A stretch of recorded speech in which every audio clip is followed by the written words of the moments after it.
অলপ ডিপ্ৰেছিং আছিলে কিবা কিবি ঘটনা আপোনালোকে মই কৈছিলোঁ নেকি মোৰ 2টা মিছকেৰেজো হৈছিলে চ' সেইটো কাৰণেও যোৱা 2টা বছৰ ইমান মনটো ভাল হৈ নাথাকে কাম কৰি আছিলোঁ কিন্তু ভিতৰৰ পৰা যিটো আনন্দ সেইটো নাছিলে বা যি হওক আজি এটা নতুন ব্লগলৈ আপোনালোক সকলোকে স্বাগতম জনাইছোঁ জীৱন যথেষ্ট সলনি হৈ পৰিছে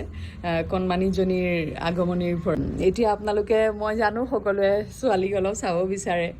সকলোৱে কৈ আছে ফটো লাগে কিন্তু কিয় জানো মাহঁতে আকৌ পটককৈ কৈ দিয়ে নিদিবিচোন বা কোনোবা কয় এই ফটো এতিয়া নিদিবি তাইৰ মুখত খুব এই লুটিয়াই নে কি কয় লুটিয়াই ক'ৰবাত নীতি বুলি কয় তেনেকুৱা ওলাই আছে কাৰণে মই ভালকৈ ফটো তেনেকৈ তুলিব পৰা নাই সেইখিনি অলপ ভাল হওক মই নিশ্চয় তাইৰ ফটো দিম মই তাইক ক'ত আছে বাৰু মই দেখুৱাই আছোঁ এতিয়া সদ্যহতে ৰুমৰ অৱস্থা দেখিছোঁ বাচ্ছা অহাৰ পিছত কি গতি ছোৱালী নুশুৱে বুজিছেনে ছোৱালী 2-2:30মান বজাৰ পৰা একদম 5:30 6:30 আজিতো 7:30লৈকে নাই খোৱা আৰু নোখোৱাটো ডাঙৰ কথা নহয় বোলে খেলি আছে মা মাজে মাজে কেনেকুৱা কান্দে হুৱা দিয়ে একদম কান্দে কলিক মই ডক্টৰক সুধিছিলোঁ ডক্টৰে কয় আপুনি এটা কাম কৰিব যেতিয়া ছোৱালী শুব দিনত তেতিয়াই শুই ল'ব আৰে মই ছোৱালীৰ ওচৰলৈ গৈ আছোঁ ছোৱালী আছে বাপেকৰ লগত এতিয়া মানে কোলাকটীয়া হ'ল কোলাত ল'লেহে শুৱে মই গৈ আছোঁ ছোৱালীৰ ওচৰলৈ তাৰ এখন হৈছে মোৰ লাড্ডু গোপাল আজি প্ৰায় 2 বছৰ হ'ল গোপালক ঘৰলৈ অনা এয়া এনেকৈ ৰাতিপুৱা শুৱাই উঠাওঁ যদিও এতিয়া ৰাতিপুৱা হৈ থকা নাই দুপৰীয়া হ'ল ছোৱালীৰ লগত এইকেইদিন বৰ দেৰি হৈছে পূজা কৰোঁতে জানেনে সেয়া গোপালক মৰম কৰি যেনেকৈ বাচ্চাক আমি ডাঙৰ কৰোঁ বা যেনেকৈ লালন পালন কৰোঁ তেনেকৈ কৰোঁ গোপালক আপোনালোকে নিশ্চয় জানিব গতিকে পূজা কৰিম এইজনা মোৰ মৰম লগা গোপাল এই অকণমানি সুভদ্ৰাজনী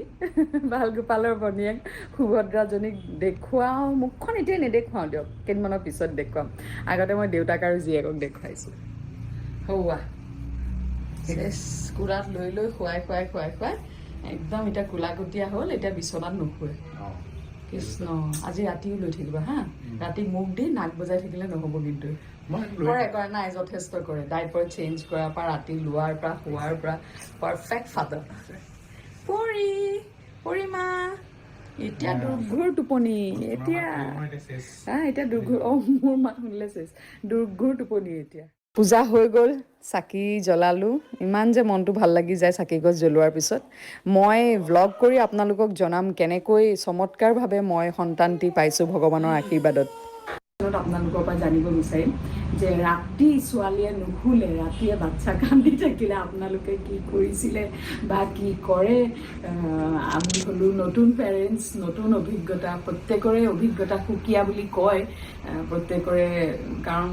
every individual is different every baby is different মোৰ ছোৱালী লক্ষী তাই সেইকাৰণে নামটো ৰাখিছোঁ লক্ষীৰ আন এটি নাম আদিত্ৰী আপোনালোকে ঢেৰ মৰম দিছে আপোনালোকৰ আশীৰ্বাদ ভগৱানৰ আশীৰ্বাদ মা দেউতাৰ আশীৰ্বাদত আচলতে মোৰ এই সপোন সাৰ্থক হ'ল আপোনালোক সকলোকে মই ধন্যবাদ জ্ঞাপন কৰিছোঁ আৰু বাকী মোৰ প্ৰেগনেঞ্চি জাৰ্ণি গোটেইখিনি মই ভালকৈ এটা ব্লগ বনাম অকণমান ছোৱালীয়ে শুবলৈ দিয়ক মোক বা যোৰহাট গৈ লওঁ যোৰহাটত ধুনীয়াকৈ মই ব্লগ এটা বনাম বাৰু আপোনালোকৰ লগত শ্বেয়াৰ কৰিম মোৰ প্ৰেগনেঞ্চি জাৰ্ণি কেনেকৈ কিয় মই তাইক মিৰাকেল বেবী বুলি কওঁ কেনেকৈ ভগৱানে মোৰ আশা পূৰণ কৰিলে মই কিন্তু আজি কমেণ্ট ছেকশ্যনত প্লিজ জনাব কি কৰে আপোনালোকে বাচ্চা খোৱাবলৈ বা গেছ হ'লে এতিয়া তাইৰ আৰু এটা হৈছিলে যে মাজতে 6 দিনমান নাথাকে মোৰ আকৌ টেনশ্যন মোৰ মানে ডক্টৰক পাগল কৰিছোঁ প্ৰতিটো কথাতে ডক্টৰৰ ওচৰলৈ যাওঁ পতি নকৰে তাৰপিছত 6 দিনৰ মূৰত কৰিলে আকৌ তাৰপিছত কৰা নাই 7 দিনৰ মূৰত কৰিলে আজি যেনিবা আকৌ কৰিছে দেই 7 দিনৰ পিছত আকৌ কৰিছে মানে 7 দিনৰ পিছত কৰি আকৌ আজিও নেক্সট ডে ইমিডিয়েটলি কৰিছে গতিকে আজি মই অকণমান ৰিলেক্স মুডত আছোঁ কাৰণে ব্লগটো বনাইছোঁ এনিৱেজ ভালে থাকক জনাব কমেণ্ট ছেকশ্যনত যদি কিবা ছাজেশ্যন থাকে কাৰণ অভিজ্ঞতা বাচ্চা ডাঙৰ কৰাত বা এনেকুৱা ধৰণৰ অভিজ্ঞতাই বহুত কথা কয় গতিকে অভিজ্ঞতাৰ পৰা জনাবচোন কি কৰিব পাৰি থেংক ইউ হয় নহয় গৈ আছে